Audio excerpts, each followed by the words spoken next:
Muy buenos días, amigos de Recárgate para Vivir con Pasión. La mañana de hoy tenemos a un invitado internacional, porque este programa se escucha a nivel internacional y, por supuesto, un gran amigo, nuestro hermano de Argentina, Rodrigo Gómez Isa. Bienvenido a Recárgate. Esta mañana vamos a hablar acerca de innovación social, planificación y proyectos. ¿Y por qué vamos a hablar de este tema?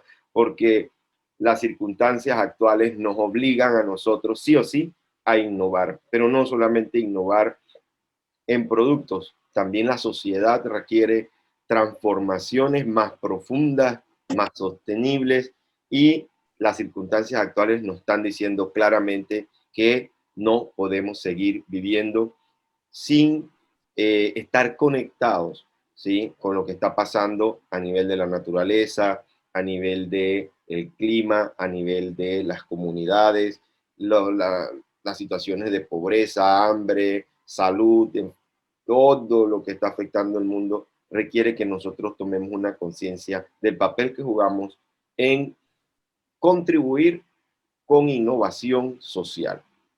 Los micrófonos de Recarga te quedan abiertos para ti, Rodrigo. Bienvenido. Bueno, muchas gracias, Rodolfo. Muchas gracias por la invitación. Sí, el tema de innovación social es un tema que a mí me apasiona mucho. En general, digamos, estamos acostumbrados a entender la innovación desde el punto de vista de tecnología y entender la innovación desde el punto de vista de herramientas que usamos todos los días, ¿no? El nuevo celular o el nuevo lavarropas. Pero nos cuesta entender la innovación desde el punto de vista de nuevas maneras de trabajar en los aspectos sociales. América Latina es un continente que tiene altos niveles de pobreza, y cuando vos mirás las maneras de resolver cada país la pobreza, en Argentina, por ejemplo, tenemos niveles de pobreza escandalosos, como nunca hemos tenido en la historia del país. La pobreza está llegando al 45% y la indigencia al 15%. La Argentina nunca vivió una cosa igual, y sin embargo, no hay un pensamiento profesional donde se siente que el desarrollo social y el desarrollo de la innovación para encontrar soluciones al desarrollo, a la pobreza, no se pone el foco ahí, ¿no? Se cree que con las mismas soluciones de hace 100 años vamos a resolver los mismos problemas. Entiendo siempre la pobreza como la inflación más el Producto Bruto Interno, y no es solo eso, porque está más que probado que la pobreza no está solo relacionada al dinero, ¿no? Con dar dinero nadie sale de la pobreza, porque el uso que se hace del dinero es de la escasez y de la pobreza. Entonces, no se es pobre porque no se tiene dinero. Se es pobre porque se es pobre de esperanza, se es pobre de futuro, se es pobre de tiempo para pensar, se es pobre de salud, se es pobre de educación, es decir, y eso produce pobreza de dinero. La Así es. escasez de dinero es una consecuencia de otras pobrezas. Así es. Rodrigo, te voy a pedir una de dos, o si consigues un audífono para que la fidelidad de tu voz no se pierda, Okay. porque se está perdiendo, o te acerques un poco más cuando está hablando, porque en algún momento no se escucha lo que dices, por lo menos acá en nuestro receptor. ¿No lo escuchás? Qué raro. A ver, perdón, te busco un audífono. ¿Me das un segundo? Sí, claro que sí, claro que sí. La innovación social es importantísima porque la humanidad está sufriendo, en definitiva, grandes desafíos climáticos, económicos, financieros, sociales. Hay un autor que nos gusta mucho que se llama Otto Scharmer, quien ha planteado la teoría U, y plantea que esta desconexión entre lo económico, lo político, lo cultural, tiene que ver también con la dimensión espiritual de nosotros como seres humanos, el ser sensibles a todas las personas en lugar de vivir aislados de manera egoísta. Muy bien, Rodrigo, si podemos continuar ahora sí. Sí. ¿Se escucha mejor? perfectamente, sí. Ok. Bueno, como te decía, digamos, hay que encontrar nuevas innovaciones en el campo de lo social.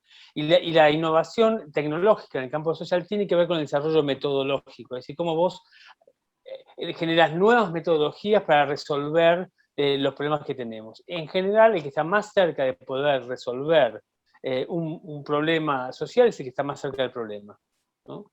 Y eso requiere una metodología de aproximación a ese problema, de tal forma que vos lo estudies muy acabadamente para poder encontrar, a partir del estudio del problema, todas las posibilidades que ese problema te está dando. Porque, digamos, normalmente cuando vos haces un análisis de un problema concreto, no hay un solo problema, es una multiplicidad de problemas, una multiplicidad de variables que están todas relacionadas entre sí. Entonces, entender cuál es la variable más relevante por la cual yo tengo que empezar a trabajar y qué es la que me tracciona la transformación y el cambio en todos los demás aspectos es crucial. Entonces, tomarse el tiempo de un buen diagnóstico y a partir de eso definir buenos objetivos. Objetivos que sean posibles, objetivos que sean reales. Y a partir de eso, definir bien los componentes de ese problema, es decir, cómo está conformado ese problema, para generar objetivos específicos que ataquen a esas soluciones, para poder generar actividades que resuelvan claramente esas acciones. Y luego de esas actividades tenés que poder medir que esa actividad se hace, el indicador, indicadores de impacto y de actividad. Es decir, hay una serie de desarrollo metodológico que hace que al final de todo este proceso vos tengas un resultado que probablemente va a ser distinto que el que vos definiste, porque la construcción entre el resultado y el objetivo en el desarrollo social es dinámico. Uno va redefiniendo objetivos, va redefiniendo caminos sobre la marcha. Y en la evaluación uno ahí toma conciencia de esos cambios, de esas modificaciones, de eso que uno pensó que de una manera y te encontraste con un problema que estaba incidiendo y que no estuvo bien evaluado. Entonces, con todo ese bagaje y todo ese recorrido, uno vuelve a definir y ahí empieza la innovación, porque ahí empieza, esto para poder resolverlo es por acá, y es de esta manera, y es con esta estrategia, y es con esta tecnología, o con esta herramienta. Y ahí empieza a aparecer la innovación social. La innovación social nunca aparece de prima fase, es decir, nunca aparece comenzando. Es decir, requiere un proceso de tiempo de implementación, evaluación, casi te diría que lo ideal sería 3 años. Es decir, donde un año lo implementás, lo evaluás, lo volvés a implementar, lo evaluás, y ahí empieza a aparecer la innovación social, donde haces los cambios que realmente hacen la diferencia, y en el tercer año probablemente estés implementando cambios que generan nuevas maneras de hacer las cosas. Y que además es escalable, es reproducible y es modelizable. Rodrigo, lo que tú me estás planteando me hace reflexionar con respecto a algo que se ha dado como un fenómeno acá en la sociedad panameña, y es que ahora todo el mundo hace fundaciones sociales, Sí. u organizaciones no gubernamentales para distintos tipos de causas. Sí. Sin embargo, tú has planteado algo fundamental, y es que si no conseguimos con innovación social impactar los objetivos, esos objetivos, por ejemplo, estoy pensando en los objetivos de desarrollo del milenio, eh, Sí. estoy pensando en las estadísticas vitales del país sobre salud, sobre economía, sobre desarrollo social. Si no impactamos, entonces estamos desperdiciando recursos. Sí. ¿Qué, cómo abordarías, o cómo tú le dirías, o qué le recomendarías a la gente que dirige estos organismos no gubernamentales o fundaciones?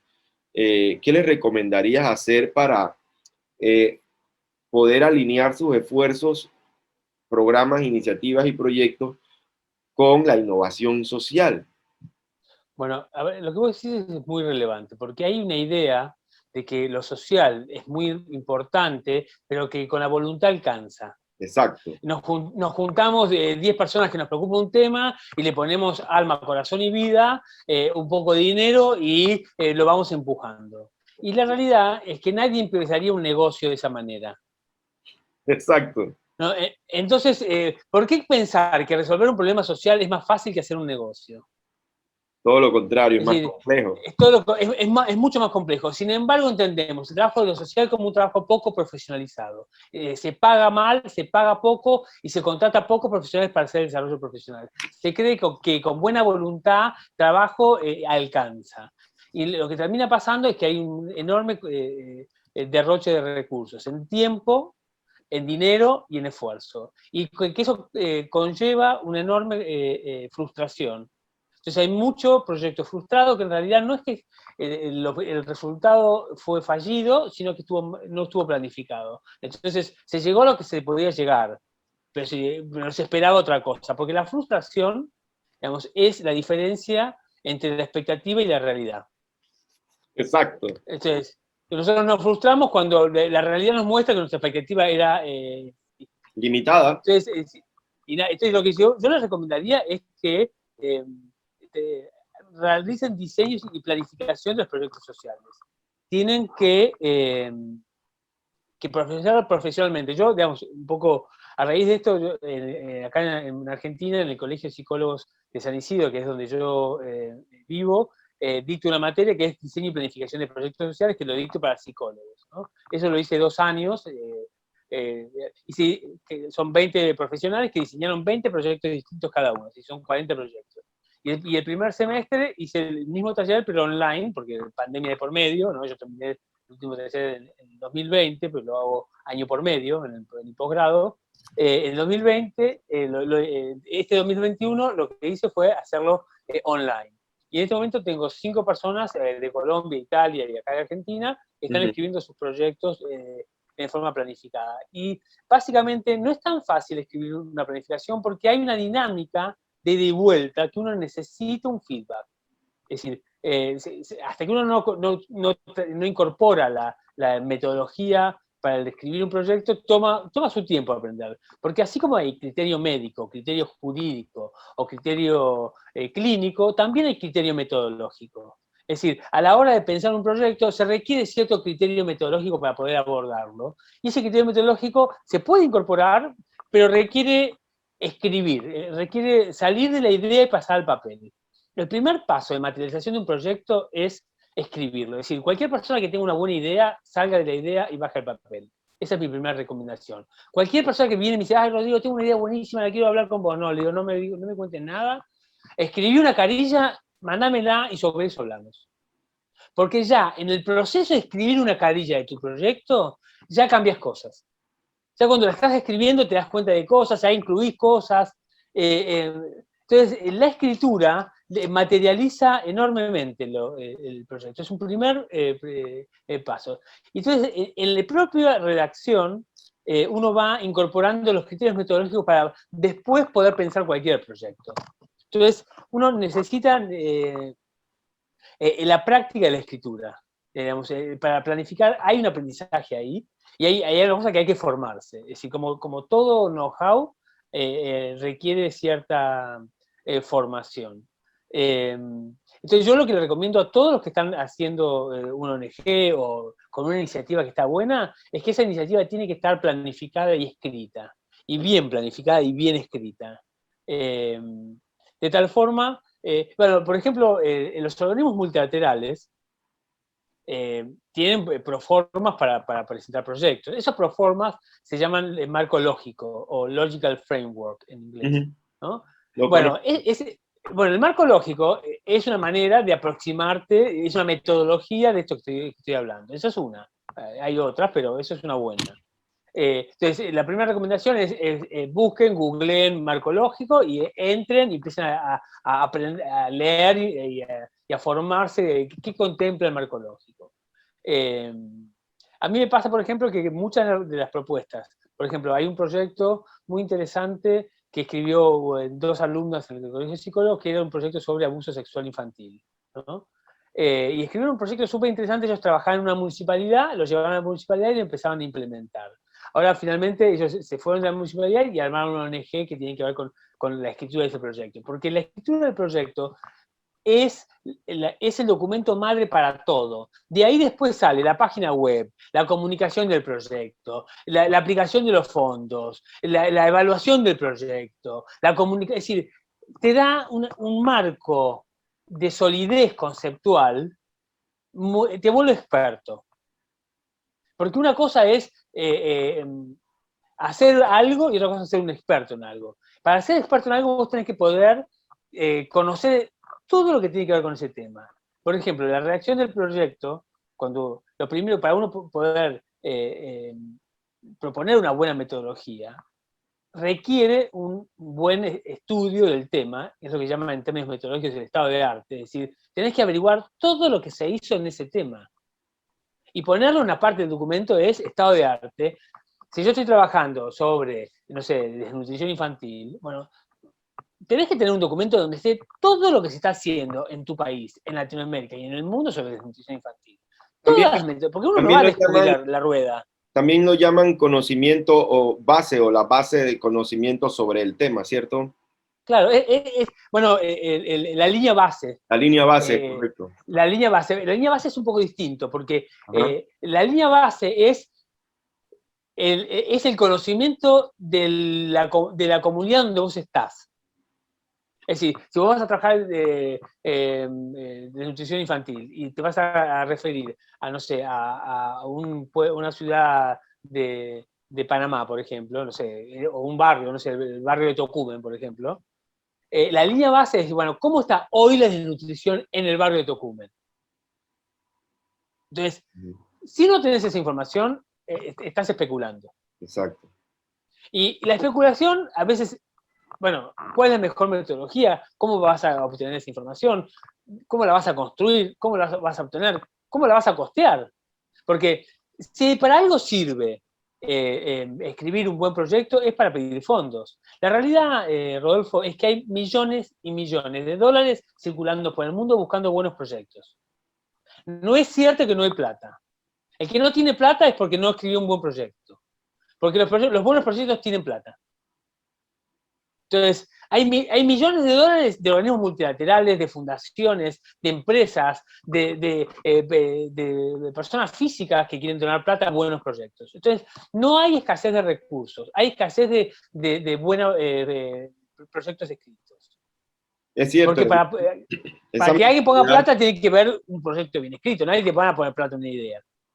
Es cierto, la mentalidad de que yo no hago un proyecto social o mi fundación o esta causa porque me falta la plata es limitante, porque claro, pero el pensamiento es el limitante. Exacto, las ideas tienen que pasar a papel, tienen que planificarse y plantearse bien en proyectos para poder entonces presentarlos a interesados y conseguir los fondos para echarlo a andar. Muy interesante esto. Es que es así, es decir, cualquier persona que tenga una buena idea o esté ya iniciando un proyecto, tiene, por ejemplo, que sentarse a escribir. Por ejemplo, yo ahora estoy haciendo el plan estratégico de una ONG, ¿no? Se llama Proyectar, acá en Argentina. Y ellos tienen lo que llaman centros comunitarios resilientes, ¿no? ¿Qué hacen? A los centros comunitarios, los comedores de un barrio, está esa señora que le da a comer a 100 chicos, no sé cómo es en Panamá, si también existe. Sí, hay acá comedores. Bueno, acá es muy común. Entonces, por ejemplo, hay un problema básico de los comedores que es la dependencia política del comedor a quien le da la comida. Entonces, hay una cooptación política de los comedores en función de la necesidad de esos comedores de dar de comida a los niños. Hay un uso político del hambre.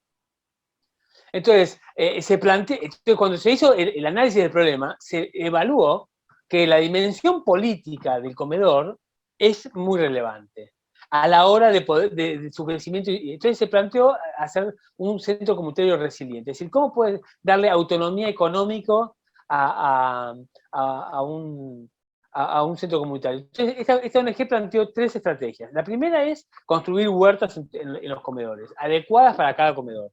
Entonces, desarrollar metodología, de tal forma de generar una producción, si es un comedor más rural o es un comedor más urbano, la tecnología adecuada para que tenga algo de producción de alimentos, que nunca va a ser toda la que necesitan, pero siempre cubre un porcentaje del dinero. Después se definió construir hornos de pan, ¿no? Hornos de barro para que construyan, hagan su propio pan.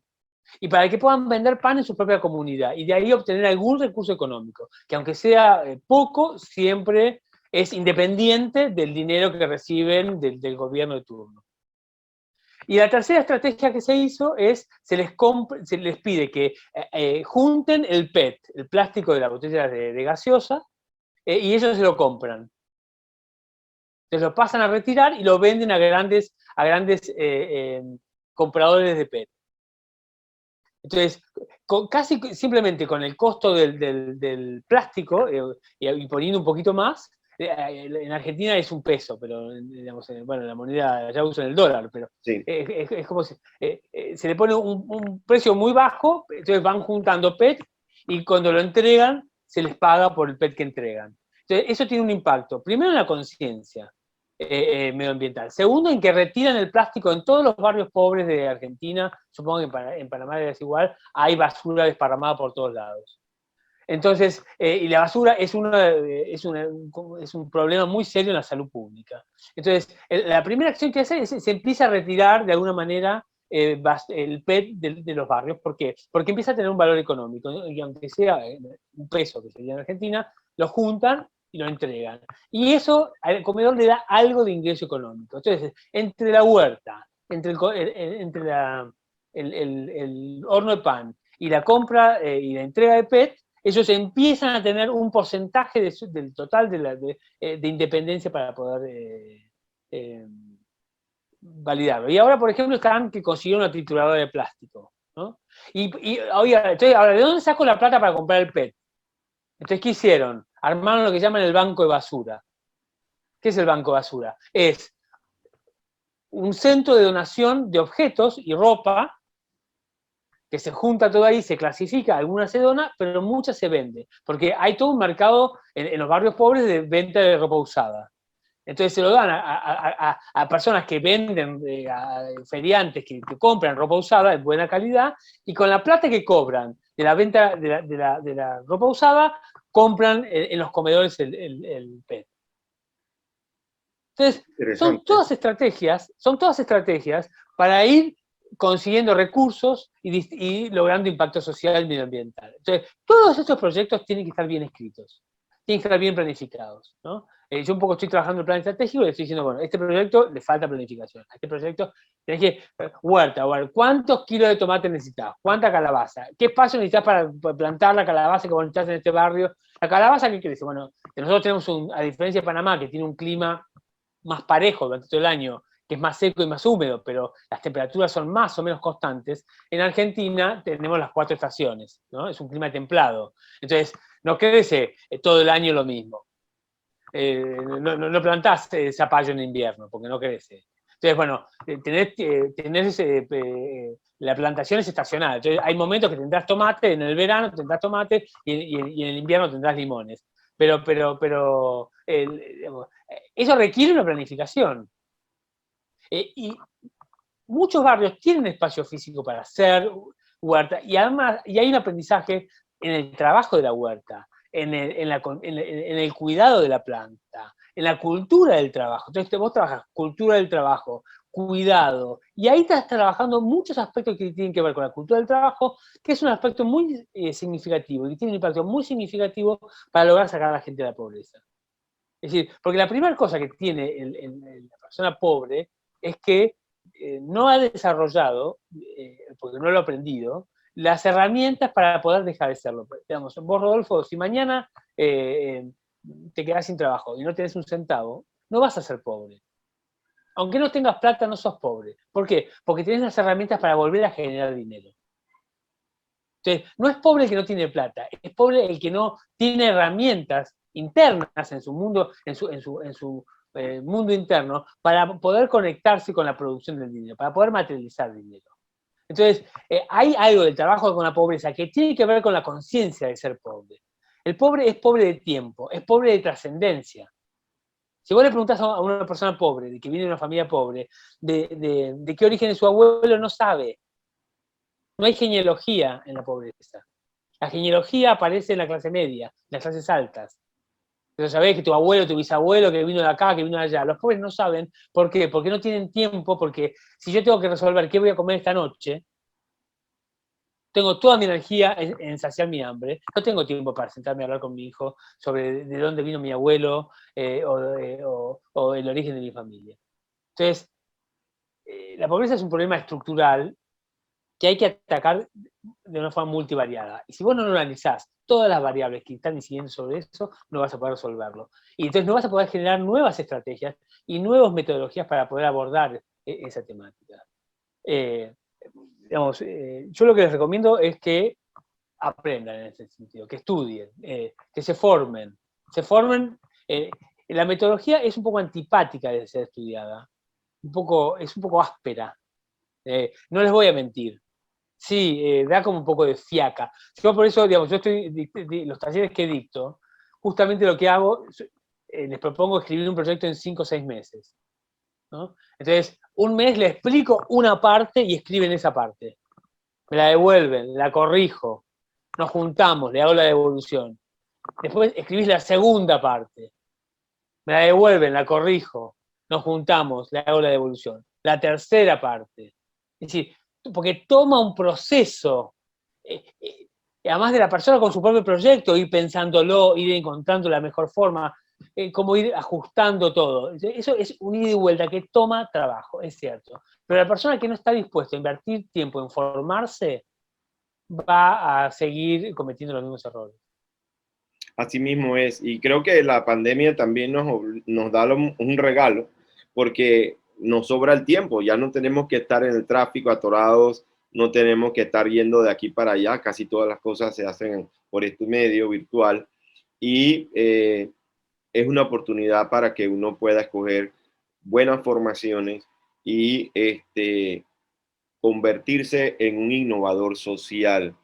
El otro día conversaba con un ex político, un ex diputado, y analizábamos en la conversación que hoy día tal vez el papel más importante que podamos hacer como ciudadanos activos que nos preocupan las situaciones sociales sea justamente convertirnos en innovadores sociales, en catalizadores de cambios, porque como dices tú muy bien, los recursos, la plata está, la tienen las empresas, la tiene el Estado, la tienen personas y faltan ejecutores, falta gente que diseñe bien un proyecto, gente que se haga responsable de ejecutarlo, gente que eche a andar sus ideas de una manera, digamos así, con calidad, porque sin una metodología apropiada, también una buena idea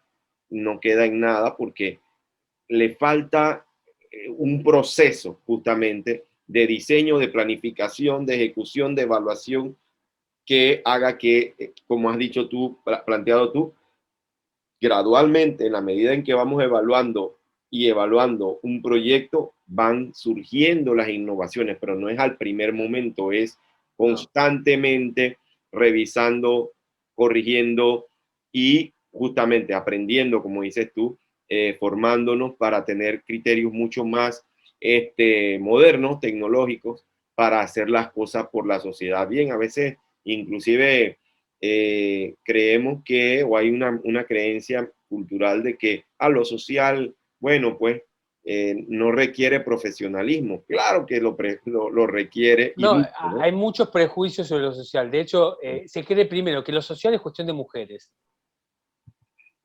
Sí, yo los desafío a que vayan en Panamá, agarra las 50 principales compañías.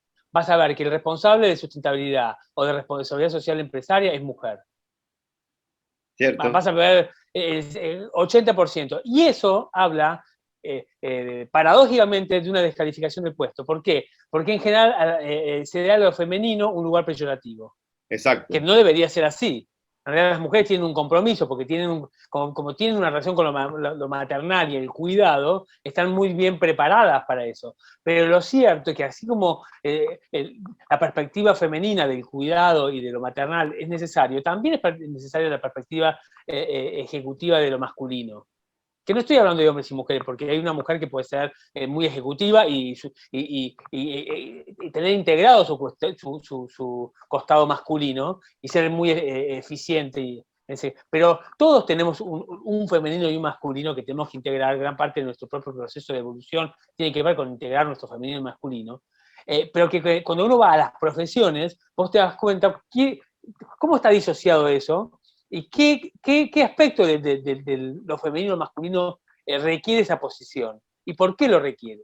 Entonces, hoy están las mujeres ocupando estos puestos porque se entiende que es maternal y que es del cuidado y que le importan los pobres y el desvalido, como si fuera un problema menor, como si fuera un problema. Hay algo de descalificación en eso, porque hay algo descalificador en la cultura de lo femenino, que está mal, que sea así, no está bueno, pero es así, digamos, pero funciona así. Es parte de la evolución que el hombre tiene que seguir trabajando. El hombre ha avanzado mucho en este aspecto, pero todavía queda mucho por hacer. Sí, totalmente. Entonces, la ejecutividad, la practicidad, la efectividad y el profesionalismo requiere pagar sueldos que hombres puedan vivir de esos, ¿no? Porque como se pagan sueldos pensando que es la mujer que ayuda al hombre. Eso son otro mapa mental de atraso. Entonces, está lleno de mujeres que lo hacen, pues en realidad el hombre las mantiene, pero tienen la fundación y dedican su tiempo a eso. No digo que esté mal, digo que eso denota el lugar que como sociedades le estamos dando al desarrollo social y a la pobreza. En realidad no nos importa tanto. Entonces, yo te digo que Argentina tiene un 45% de gente bajo la línea de pobreza, y si vos agarrás los principales diarios de hoy, de ayer y de anteayer, y probablemente no haya ningún artículo que hable de la pobreza. Estoy seguro que en Panamá es igual. Desconozco exactamente la realidad panameña. Yo quiero mucho a Panamá, vos sabés que yo he trabajado en Panamá en un par de proyectos, tengo mucho cariño por ese país, lo conozco poco, pero lo conozco algo, y me animo a decir que en la agenda política de hoy la pobreza no está en el core de la agenda, digamos. En el Congreso no se está discutiendo eso. Bueno, sí, de hecho, justamente el reclamo de las mayorías en este momento es a la parte de gobierno, pues que han puesto cuarentena y encerrado otra vez a distritos y provincias en donde han incrementado los casos de coronavirus, pero esto ha hecho que cierren más temprano los negocios y entonces la gente está muy molesta. Entonces, ¿cómo podemos reactivar la economía? Y de hecho, en un análisis que se hacía el domingo en un programa de televisión, decían que la crisis de la pandemia no es tan grave y crítica como la crisis económica en que está el país, en los niveles de endeudamiento que tenemos, que ha adquirido el gobierno solo en un año y 4 meses de pandemia es exorbitante. Y la ejecución de proyectos estratégicos para reactivar la economía está muy lenta. Los empresarios están también quejándose porque se les restringe los horarios, se les restringe mucho, y esto impide que se pueda generar empleo, que se puedan reactivar los contratos, que la economía marche, y no es sostenible un gobierno que se endeuda y que no genera recaudaciones.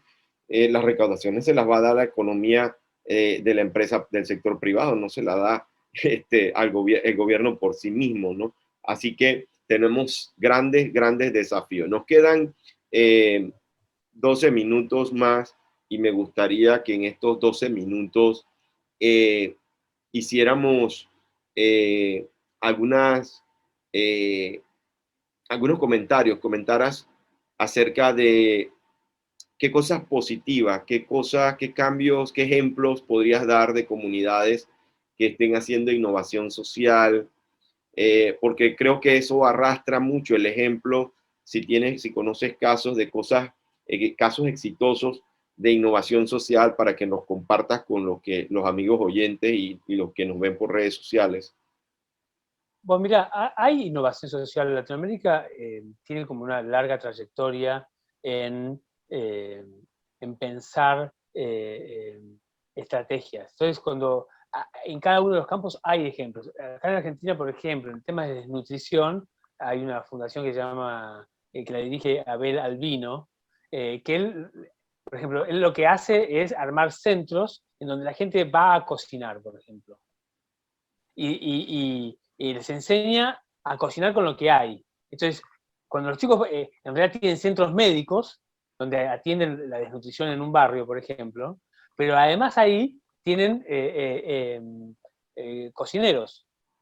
Entonces, la madre que tiene un chico internado o con bajo peso, automáticamente pasa a un estado en donde gente que estudia su realidad y en base a su realidad le dice cómo cocinar mejor o cómo conseguir mejores recursos. Porque muchas veces hay la madre, el chico está desnutrido y podría no estarlo con los mismos recursos. Hay la idea de que le faltan recursos y por eso este chico no está bien nutrido. No. Muchas veces con los recursos que ya tiene podría estar bien nutrido.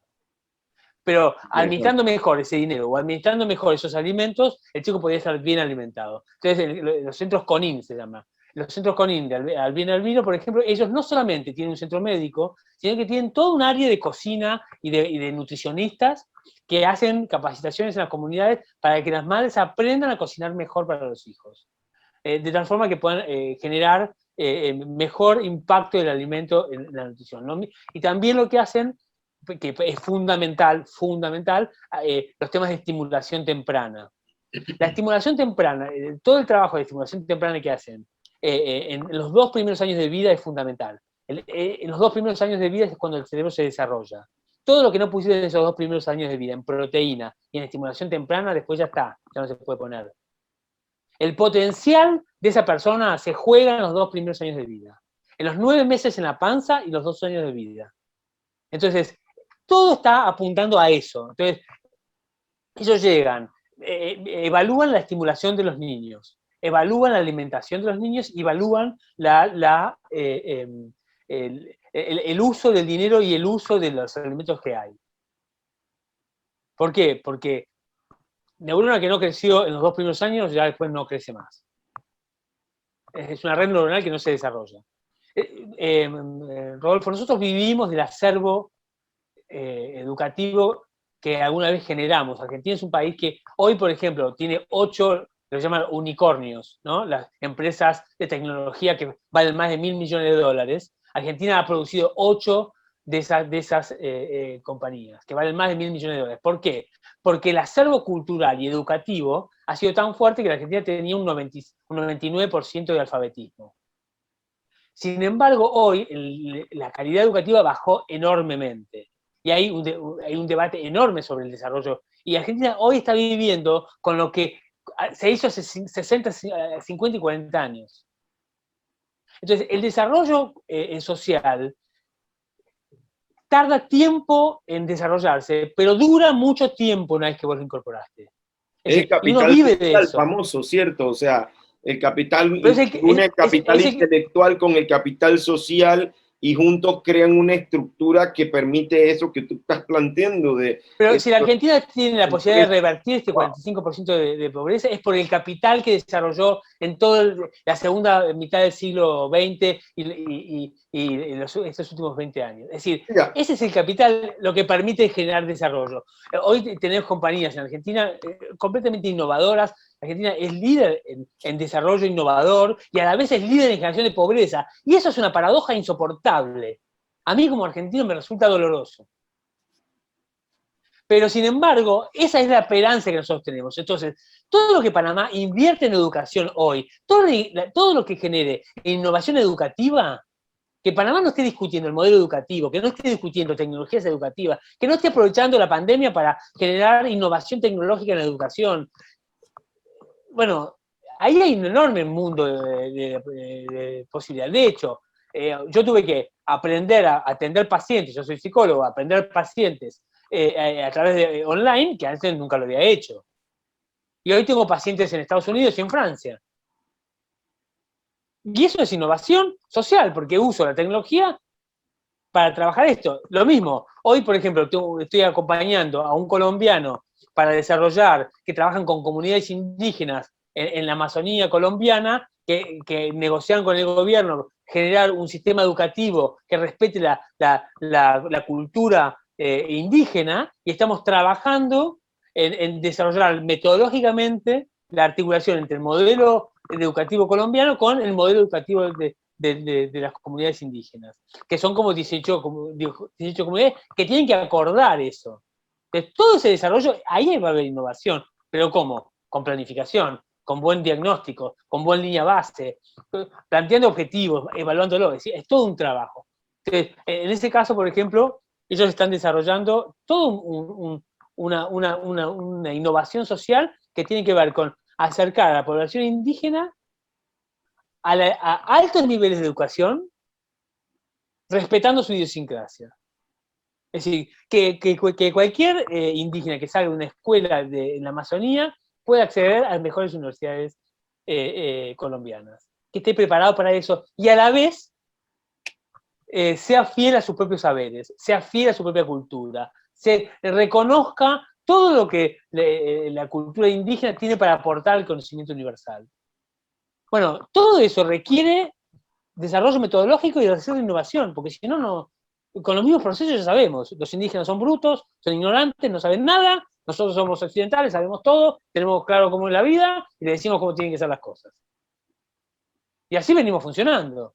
Sí, esa mentalidad retrógrada que domina, que somete a los demás, no da resultados, y de hecho ellos son muy inteligentes y saben protegerse cuando los occidentales vamos con ese tipo de actitud a trabajar con ellos. No funciona así, hoy día funciona más bien la inteligencia colectiva. No, y además es negar un valor base, que la riqueza está en la diferencia, no está en lo igual.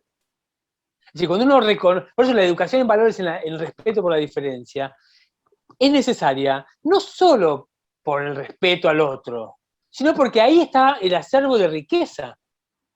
Ahí está la innovación, ahí vamos a encontrar innovación, ahí vamos a encontrar nuevas formas, hay nuevos pensamientos, nuevas maneras de pensarnos.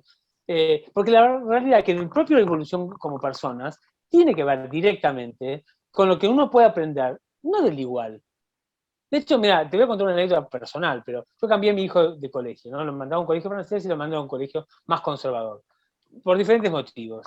Entonces, al segundo año, le pregunto a mi hijo, y Tomás, digo, ¿qué te parece? ¿Estás contento con este colegio? Y dice, mira, sí, mi grupo de amigos yo estoy contento. Ahora, dice, mamá, papá, me dice, ¿qué? Todos piensan igual, me dice. Es raro, me dice. Todos piensan lo mismo sobre todos los temas. Claro, él viene de una educación francesa. La educación francesa es muy respetuosa de la individualidad y del pensamiento crítico. Entonces a él le resulta muy raro que todo el mundo esté de acuerdo con todos los temas.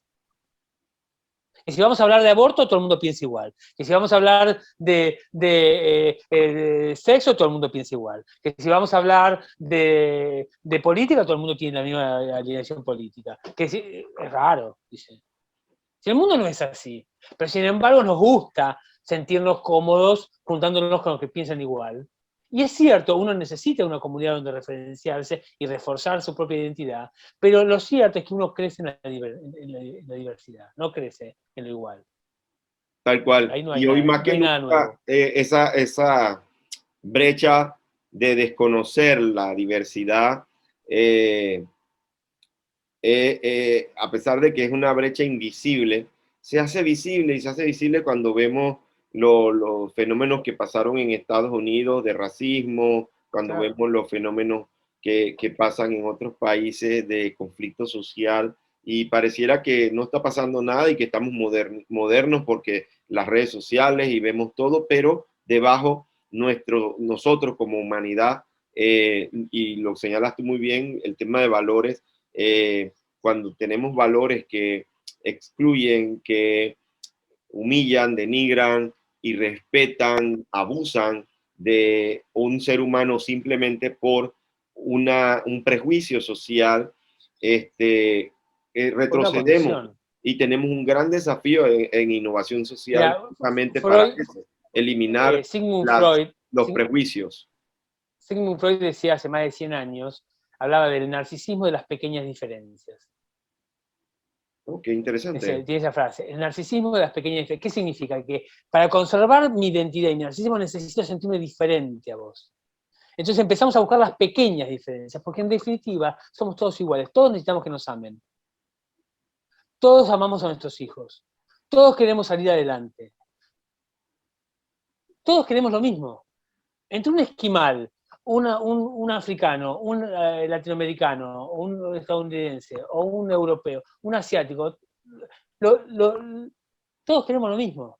Pero no, el otro tiene los ojos achinados, o el otro tiene la piel de otro color, o el otro profesa otra religión. Entonces es distinto, no es lo mismo que yo. Entonces, le ponemos mucho más foco a la diferencia como desde una perspectiva descalificadora que en realidad lo que nos une. Porque en realidad, y la realidad, es que estamos todos parados sobre el mismo planeta, estamos hechos del mismo material, porque, a ver, señores, el planeta Tierra es agua, carbono, hierro, calcio. Nosotros, el ser humano no está formado por un material que no existe en la Tierra. Y todas las razas de este planeta están formadas por los mismos materiales. No es que la raza negra, la raza asiática, los blancos tienen un material que vino de otro lado. Somos todos variaciones de lo mismo. Es como decir, ¿cuál es la diferencia entre el aire? ¿De la cocina, del living o del jardín? Ninguna. En realidad es el mismo aire. Ahora, cuando vos estás a la cocina, encontrás un aire distinto que en el cuarto, donde vos dormís, o en el jardín. Sí, es distinto. Tiene características distintas ese aire. Ahora, está todo unido por lo mismo. No es tan distinto. Es el aire que respiramos. No es tan distinto. Sin embargo, es distinto. Eso somos los seres humanos. Somos lo mismo, pero somos distintos. Pero somos lo mismo, pero somos distintos. Pero somos lo mismo. No nos confundamos. Compartimos la unidad con la diversidad y la unicidad, que es la belleza.